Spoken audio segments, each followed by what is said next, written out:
हाँ, सारे बच्चे स्कूल में आ गए होंगे। हम देर से जाएंगे तो बच्चे क्या बोलेंगे कि स्कूल की टीचर ही देर से आते हैं। मीनू चिड़िया स्कूल की टीचर थी। उल्लू सेठ का पूरा स्कूल मीनू चिड़िया ने संभाला हुआ था। यार मम्मा, बस 2 मिनट, मेरा ये वाला कार्टून खत्म हो जाए फिर चलते हैं। 2 मिनट कब से कर रहे हो मानो चिड़े? मैं टीचर हूँ, अगर मैं ही देर से जाऊंगी तो बच्चे क्या सोचेंगे मेरे बारे में? मीनू चिड़िया को गुस्सा आता है। वे रिमोट उठा के टीवी को बंद कर देती है। क्या मम्मा, मेरा इतना अच्छा कार्टून चल रहा था, आपने टीवी क्यों बंद कर दिया? खोलो ना टीवी। आप टीचर हो ना, आप चली जाओ स्कूल। आज मैं स्कूल की छुट्टी कर लेता हूँ। कोई जरूरत नहीं है छुट्टी करने की। तुम्हें पता है ना मानो चिड़े, मेरी क्लास में जो बच्चा भी बिना वजह छुट्टी करता है मैं उसके ऊपर फाइन लगा देती हूँ। मीनू चिड़िया जबरदस्ती मानो चिड़े को लेकर स्कूल चली जाती है। स्कूल में सारे बच्चे आए हुए थे। मीनू चिड़िया भी मानो चिड़े को लेकर क्लासरूम में आ जाती है। Good morning teacher. Good morning बच्चों। चलो मैं सबकी प्रेजेंट लगा रही हूँ, सब ध्यान से सुनना। मीनू चिड़िया फिर सब बच्चों की प्रेजेंट लगाने लगती है। राजू कौवा प्रेजेंट टीचर। नन्ही बुलबुल प्रेजेंट टीचर। नन्हा कबूतर प्रेजेंट टीचर। इस तरह मीनू चिड़िया फिर जो बच्चा आया हुआ था उसकी प्रेजेंट लगाती है और जिसने छुट्टी की थी उसकी एब्सेंट लगा देती है। आगे की कहानी देखने से पहले वीडियो को एक लाइक जरूर कर दें। हाँ भाई बच्चों, कल मैंने आप सबको जो होमवर्क दिया था आप सबने कर तो लिया है ना? जी जी टीचर, मैंने कर लिया है सारा होमवर्क। एक एक करके आते जाओ फिर और अपना अपना होमवर्क मुझे चेक करवाओ। बस फिर एक एक बच्चा अपनी नोटबुक लेकर मीनू चिड़िया के पास आता और मीनू चिड़िया को अपना होमवर्क चेक करवाता। थोड़ी देर में ब्रेक टाइम का समय हो जाता है। सारे बच्चे आराम से बैठकर अपना अपना लंच करते हैं। रानी कौवी फोन पर अपने भाई से बात कर रही थी। वे गलती से राजू कौवे के लंच बॉक्स में सैंडविच की जगह काफी सारी मिर्चियाँ रख देती है और उसे पता भी नहीं चलता। चलो ठीक है मम्मा, मैं स्कूल जा रहा हूँ। हाँ ठीक है राजू, पर बेटा लंच बॉक्स रख लिया है ना बैग के अंदर? हाँ मम्मा, लंच बॉक्स मैंने रख लिया है बैग में। चलो अब मैं चलता हूँ। राजू कौवे को भी नहीं पता था कि आज वे अपने लंच बॉक्स के अंदर सैंडविच की जगह मिर्चियाँ लेकर स्कूल जा रहा है। सारे बच्चे स्कूल में आ जाते हैं। मीनू चिड़िया रोज की तरह आज भी बच्चों की प्रेजेंट लगाती है। थोड़ी देर में ब्रेक टाइम का समय हो जाता है। सब बच्चे अपना अपना लंच कर रहे थे, पर राजू कौवा क्या ही लंच करता। उसके लंच में से तो मिर्चियाँ ही मिर्चियाँ निकलती हैं। मीनू टीचर, ये देखें, किसी बच्चे ने मेरे साथ शरारत की। मेरे लंच बॉक्स के अंदर से सैंडविच निकाल लिया और इसके अंदर ये मिर्चियाँ ही मिर्चियाँ डाल दी। बच्चों, किसने किया ये मजाक? राजू कौवे के लंच बॉक्स में से सैंडविच निकालकर ये मिर्चियाँ किसने रखी? कोई बच्चा भी हाँ नहीं बोलता, क्योंकि ये काम किसी ने भी नहीं किया था। कोई बात नहीं राजू कौवे, ये लो तुम मेरा सैंडविच खा लो। वैसे भी आज मैं 2 सैंडविच लेकर आई थी। राजू कौवा फिर आकर अपनी सीट पर बैठ जाता है और मजे से सैंडविच खाने लगता है। चलो बच्चों, सबका लंच हो गया है ना? सब आराम से बैठो, मैं पढ़ा रही हूँ। अब मुझे शरारत करता हुआ कोई नजर ना आए। लंच टाइम के बाद मीनू चिड़िया दोबारा से बच्चों को पढ़ाने लग जाती है। जल्दी से राजू के स्कूल जाकर मीनू चिड़िया से आज मैं बात कर ही लेता हूँ कि जरा राजू पर वे ज्यादा ध्यान दे। पढ़ाई में बहुत बुरा है, कहीं ऐसा ना हो इस साल भी वे फेल हो जाए। कालू कौवा मीनू चिड़िया से बात करने के लिए राजू कौवे के स्कूल चला जाता है। उधर स्कूल में मीनू चिड़िया बच्चों को पढ़ा रही थी, पर राजू कौवा और नन्हा तोता आपस में बातें कर रहे थे और मीनू चिड़िया ये देख लेती है। राजू कौवे, नन्हे तोते, मैं यहाँ पर कब से पढ़ाई जा रही हूँ और तुम दोनों ये क्या आपस में बातें कर रहे हो? अब मुझे कोई बच्चा भी बातें करता हुआ नजर ना आए, वरना मेरे पास ये जो मिर्चियाँ रखी हुई हैं, ये सारी मिर्चियाँ मैं उसे खिलाऊंगी। मीनू चिड़िया इस तरह बच्चों को डांट रही थी। कालू कौवा भी खड़ा ये सब देख रहा था। बाप रे बाप, मीनू चिड़िया कितनी जालिम है, हमारे बच्चों पर कितना अत्याचार करती है ये। बच्चों को सजा देने के लिए इसने अपने पास ये लाल मिर्चियाँ रखी हुई हैं। बाप रे, ऐसा भी करता है क्या कोई? कालू कौवा तो उल्टा ही समझता है। उसे पता ही नहीं था कि वे सारी मिर्चियाँ तो राजू कौवे के लंच बॉक्स से निकली हैं। कालू कौवा फिर गुस्सा होकर प्रिंसिपल ऑफिस की तरफ चले जाता है। उल्लू प्रिंसिपल, मेरे बेटे राजू का नाम आप स्कूल से काट दें। मैंने नहीं पढ़ाना अपने बेटे को यहाँ पर। आपके स्कूल के अंदर पता भी है बच्चों पर कितना अत्याचार होता है। क्या बोल रहे हो कालू कौवे? मेरे स्कूल के अंदर ऐसा कुछ भी नहीं होता। मैंने तो सख्ती से मना किया है कि बच्चों को जरा सा हाथ भी न लगाया जाए। मैंने मीनू टीचर को मना किया हुआ है कि वे बच्चों को बिल्कुल न मारे, से बच्चों को डांटे। डांटे? डांटना तो बहुत दूर की बात है। आपके स्कूल के अंदर हमारे बच्चों पर जुल्म हो रहा है। अगर आपको यकीन नहीं आता तो चलो, आप मेरे साथ चलो। कालू कौवा फिर उल्लू प्रिंसिपल को लेकर क्लासरूम की तरफ चला जाता है। ये देखें उल्लू प्रिंसिपल, आपकी इस मीनू टीचर ने अपने पास ये कितनी सारी मिर्चियाँ रखी हुई हैं।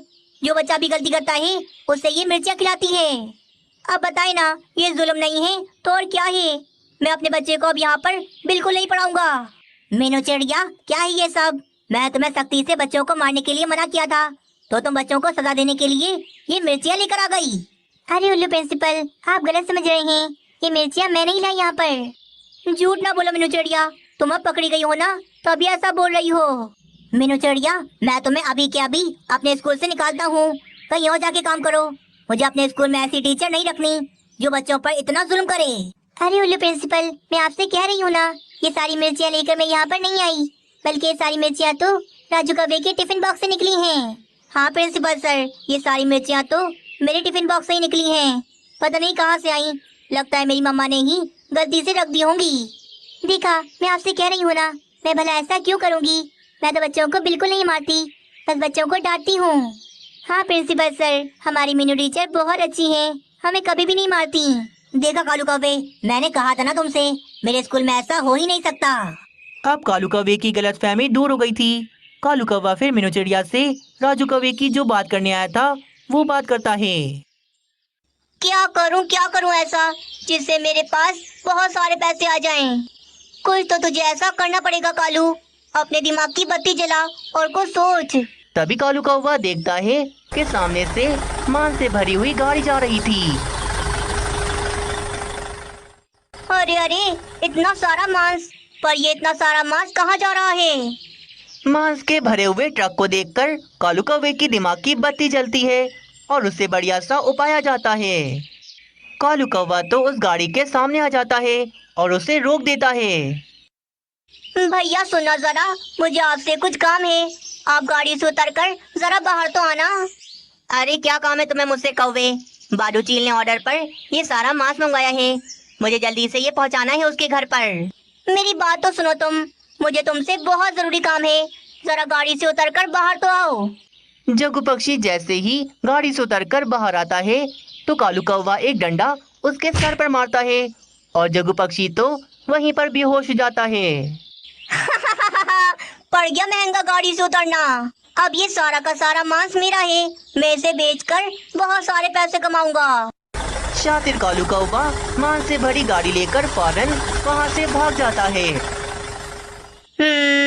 एक काम करता हूँ, पहाड़ों की और जो राशि चील रहती है, ये सारा मांस ले जाकर उसे बेच देता हूँ। बहुत पैसे वाली है वे चील, मांस को देखकर बहुत ज्यादा खुश हो जाएगी और मुझे दुगने दाम दे देगी इसके। बस फिर क्या, कालू कौवा वे ट्रक लेकर सीधा पहाड़ों की ओर चला जाता है और वे सारा मांस लेकर वे राशि चील के पास आ जाता है। राशि चील, ये देखो, मैं तुम्हारे लिए कितना सारा मांस लेकर आया हूँ। बताओ बताओ, खरीदोगी ना मुझसे? मांस से भरे हुए ट्रक को देखकर तो राशि चील के मुंह में पानी आ रहा था। भूख तो मुझे बहुत लगी है और मांस खरीदने के लिए मैं बाजार तो जा ही रही थी। अच्छा हुआ तुम आ गए यहाँ पर ये बताओ, मांस तो ताजा है ना? कहीं सड़ा हुआ मांस तो लाकर नहीं दे रहे मुझे?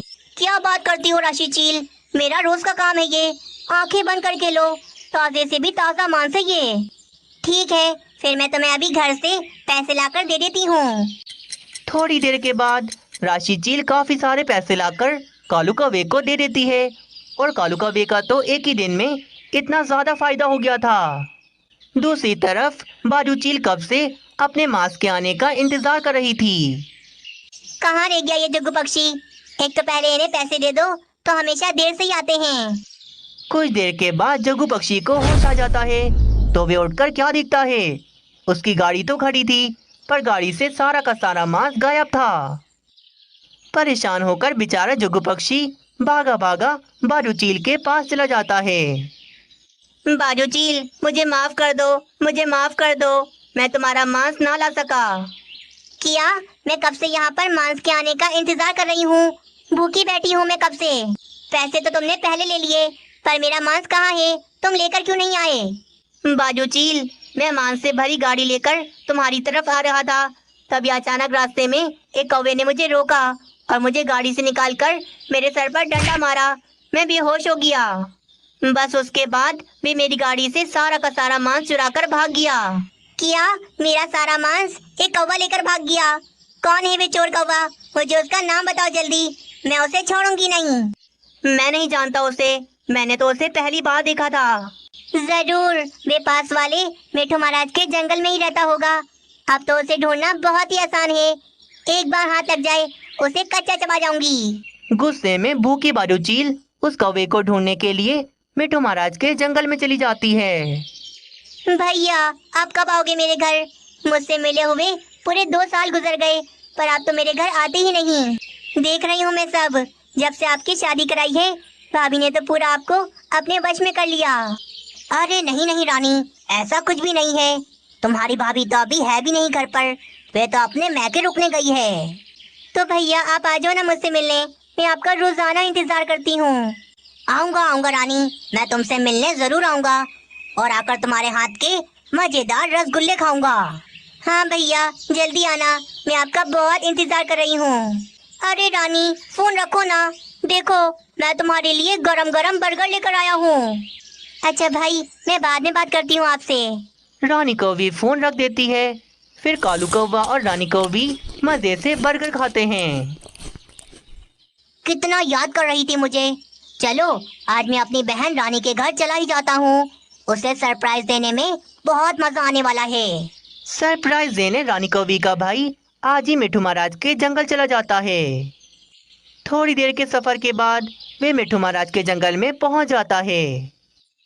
आज तो बाजू चील भी बहुत गुस्से में उस कौवे को जंगल में ढूंढ रही थी जिसने उसका मांस चुराया था। तभी ढूंढते ढूंढते बाजू चील को रानी कौवी का भाई नजर आ जाता है। जरूर यही होगा वे कौवा, शक्ल से भी कितना चालाक लगता है। आज इसे नहीं छोड़ूंगी, मेरा मांस चुराने की इसे कड़ी सजा दूंगी। अरे अरे, इस जंगल में आए हुए भी मुझे कितने साल गुजर गए, पता नहीं रानी का घर कहाँ होगा। तभी पीछे से बाजू चील हमला करती है और रानी कौवी के भाई को पकड़ लेती है।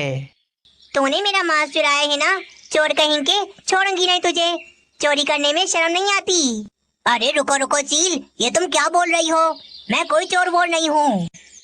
बाजू चील बहुत गुस्से में थी, वे कुछ नहीं सोचती और वे रानी कौवी के भाई को बहुत ज्यादा मारने लग जाती है। तभी भागा भागा वहाँ पर जग्गू पक्षी भी आ जाता है।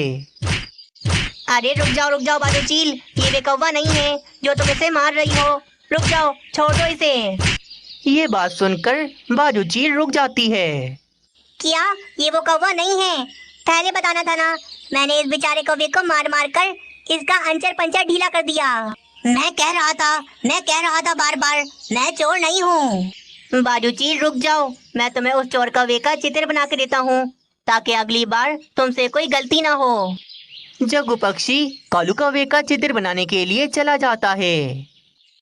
थोड़ी ही देर में जग्गू पक्षी एक पेपर पर कालू कौवे का हूबहू चित्र बनाकर लाता है। यह है वे चोर कौवा, इसी ने मेरे सर पर डंडा मार के मुझे बेहोश कर दिया था। शक्ल से कितना मासूम लगता है, परंतु एक नंबर का चोर है। अब तो मैं इसे नहीं छोड़ूंगी। कालू कौवे का चित्र देखकर रानी कौवी का भाई तो फौरन से पहचान लेता है। अरे अरे, इस कौवे को तो मैं बहुत अच्छे से जानता हूँ, ये तो मेरा साला है। चोरी इसने की और मार मुझे पड़ी। कालू कौवे तेरी तो खैर नहीं, बाजू चील तो बाद में, पहले तो मैं तुझे नहीं छोड़ूंगा। तुम जानते हो ना इसे। चलो चलो, मुझे इस कौवे के पास ले चलो। हाँ मैं ले चलता हूँ। मुझे कालू कौवे का घर ठीक से याद नहीं, पर वह रहता इसी जंगल में है। हम ढूंढेंगे तो मिल जाएगा उसका घर।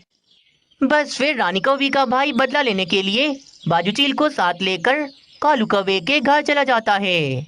हाय रे, मेरे भैया आ गए। कालू जी देखो, मेरे भैया आ गए। इतना बड़ा सरप्राइज दिया आपने मुझे। भैया आज मैं आपके लिए मीठे मीठे रसगुल्ले बनाऊंगी।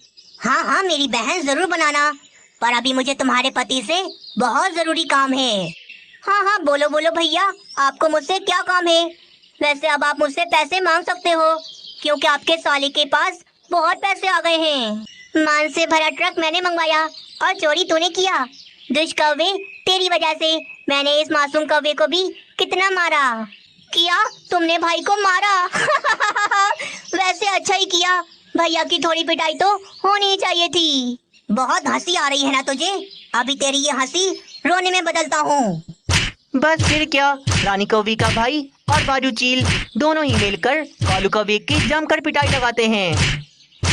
इस तरह कालू कौवे को चोरी करने की सजा मिलती है और इस मार को वे हमेशा याद रखता है।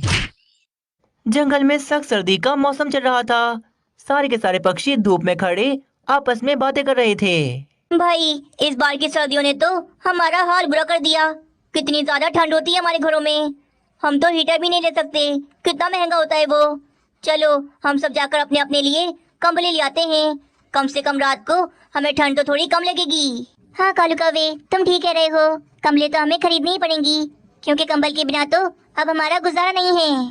चलो ना फिर जल्दी से जाकर कंबले ले आते हैं, वरना रात हो जाएगी। और सबको तो पता है ठंड में रात गुजारना कितना ज्यादा मुश्किल है। पक्षियों चलो दूसरे जंगल में उल्लू सेठ की दुकान पर चलते हैं, वहाँ से हमें अच्छी कंबलें मिल जाएंगी। फिर सारे पक्षी कंबल लेने के लिए दूसरे जंगल की ओर निकल जाते हैं। उधर दूसरे जंगल में उल्लू सेठ की दुकान पर तो काफी नए और ब्रांडेड कंबल आए हुए थे। ओए ओए गरीब पक्षी, तुम ये मेरी दुकान के सामने ठेले के ऊपर कंबले लेकर क्यों बैठे हुए हो? ये मेरी जगह है। चलो चलो हटाओ यहाँ से ये सब। क्यों क्यों जाऊँ मैं यहाँ से? मैं तो यहीं खड़े होके ये सारी कंबलें बेचूंगा। मेरे भी छोटे छोटे बच्चे हैं, मैं भी उनका पेट पालने के लिए यहाँ पर कब से खड़ा हूँ। बहुत आवाज निकल रही है तेरी। अब तो जैसे गरीब पक्षी मेरे सामने खड़े होके बोलेंगे। रुक जा बेटा, तुझे तो अभी बताता हूँ। उल्लू सेठ को बहुत ज्यादा गुस्सा आता है। वे गुस्से में उस गरीब पक्षी का ठेला उलट देता है। सारे के सारे कंबल नीचे जमीन पर गिर जाते हैं। अरे रे, ये क्या कर दिया तुमने? ये कैसी दुनिया है? यहाँ तो गरीब पक्षियों को कोई जीने नहीं देता। चल चल भाग जा यहाँ से। आइंदा की बात अगर तूने मेरी दुकान के सामने ये ठेला लगाया तो इससे ज्यादा बुरा करूंगा अगली बार। बेचारा गरीब पक्षी अपनी सारी कंबलें ठेले पर रखकर वहाँ से चला जाता है। या बड़ा मेरा मुकाबला करने वाला अपनी बेकार सस्ती कंबलें मेरी दुकान के सामने बेचेगा तो पक्षी तो इसी से खरीदेंगे, और मेरी महंगी कंबलें कौन खरीदेगा फिर? आज इसे अच्छा मजा चखा है, आइंदा के बाद कभी मेरी दुकान के सामने नजर नहीं आएगा।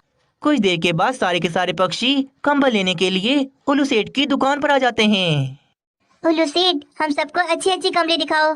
हम सारे पक्षी हर साल तुमसे ही कंबल आकर खरीदते हैं, इसीलिए हमने सोचा कि इस साल भी हम तुमसे ही खरीद लें। अरे वाह वाह, ये तो अच्छा किया कि तुम सारे पक्षी यहाँ पर आ गए। रुको जरा, मैं अभी अच्छी अच्छी कंबलें दिखाता हूँ। हाँ, मोटी मोटी कंबलें दिखाओ ताकि रात को हमें ज्यादा ठंडी न लगे। पक्षियों को उल्लू सेठ फिर सबसे ज्यादा भारी और मोटी कंबलें दिखाता है। पक्षियों, एक बात मैं पहले ही बता दूं, इस साल इन कंबलों के दाम पिछली बार जैसे नहीं हैं, क्योंकि इस साल की कंबलें बहुत ज्यादा मोटी और गर्म हैं, इसीलिए ये थोड़ी सी महंगी हैं। क्या मतलब उल्लू सेठ, ये कंबलें कितनी महंगी हैं? पिछले साल ये मोटी कंबल 1200 रुपए की थी, पर इस साल अब ये कंबल 5000 रुपए की हो गई है, इसीलिए इससे कम में मैं बिल्कुल नहीं दूंगा। बाप रे, 5000 रुपए की एक कंबल! क्या हो गया उल्लू सेठ, क्या सारी कंबलों के पैसे हमसे ले रहे हो? तुम अगर 2000 ही बोल देते तो फिर भी ठीक था, पर तुमने तो सीधा 5000 बोल दिया। हाँ हाँ उल्लू सेठ, ये बात तो बहुत गलत है। 5000 रुपए की एक कंबल हम भला कैसे खरीदेंगे? देखो पक्षियों, मेरे पास दिन भर में बहुत से ग्राहक आते हैं। तुम पक्षियों को अगर ये कंबल नहीं चाहिए तो कोई नहीं, मैं हल्की वाली कंबलें दिखा देता हूँ, उन कंबलों के दाम भी कम हैं। उल्लू सेठ, मेरी बात का बुरा नहीं मानना, पर जो बात है सो बात है। जब से तुम्हारी ये दुकान चली है तुम्हारे अंदर तो घमंड आ गया है। गरीब पक्षियों को तो तुम कुछ समझते ही नहीं हो। हाँ उल्लू सेठ, हम तो तुम्हें बहुत ज्यादा ईमानदार समझते थे, तभी तो इतनी दूर से हम यहाँ पर सिर्फ तुम्हारे पास आए। हम सब पक्षी बहुत मेहनत से पैसे कमाते हैं, और एक कंबल के पीछे हम इतने सारे पैसे नहीं फेंक सकते। ठीक है भाई ठीक है, तुम सब पक्षी यहाँ से जा सकते हो, क्योंकि मैं तो अपनी कंबलें इतने दाम में ही बेचूंगा। जब तुम पक्षियों के बच्चे ठंड में मरेंगे तब देखना, तुम सारे पक्षी भागे भागे मेरे पास ही आओगे ये कंबल खरीदने। तुम्हारी भूल है ये, हम मर जाएंगे, पर तुम्हारी ये महंगी कंबलें खरीदने हम तुम्हारे पास दोबारा वापस से कभी भी नहीं आएंगे। गुस्सा होकर सारे के सारे पक्षी बिना कंबल लिए वहाँ से चले जाते हैं। जाओ जाओ पक्षियों, 2 दिन के बाद सारे पक्षी लौट कर वापस मेरे पास ही आओगे। अगर ना आए तो मैं अपना नाम बदल के पागल सेठ रख लूंगा। वहीं अपने जंगल में आकर सारे पक्षी बहुत ज्यादा गुस्से में बैठे हुए थे। हम कितनी मेहनत से उड़कर दूसरे जंगल गए थे, पर हमें क्या मिला? उल्लू सेठ ने तो हमें लूटने के लिए कंबलों के दाम ही बढ़ा दिए। हाँ मीनू चिड़िया, भलाई का तो जमाना ही नहीं रहा। सोचा था उल्लू सेठ हमारा जानने वाला है तो हमें कंबल लेने पर डिस्काउंट देगा, पर उल्टा वे तो हमें लूटने में लगा हुआ था। अब क्या करें पक्षियों, कंबल कहाँ से खरीदें? थोड़ी देर में रात हो जाएगी, और पता है ना रात को कितनी ज्यादा ठंड बढ़ जाती है। चिंता ना करो यार बुलबुल बहन, हम सब है ना कोई उपाय ढूंढ ही लेंगे। आज की रात हम ठंड में नहीं सोएंगे बिल्कुल भी। बस फिर रात हो जाती है। सारे पक्षी तो अपने अपने घरों में बैठे हुए थे, पर बाहर हवाएं काफी ज्यादा तेज चल रही थीं, जिसकी वजह से मीनू चिड़िया घर भी जोर जोर से हिल रहा था। मम्मा, बहुत ज्यादा ठंड हो रही है।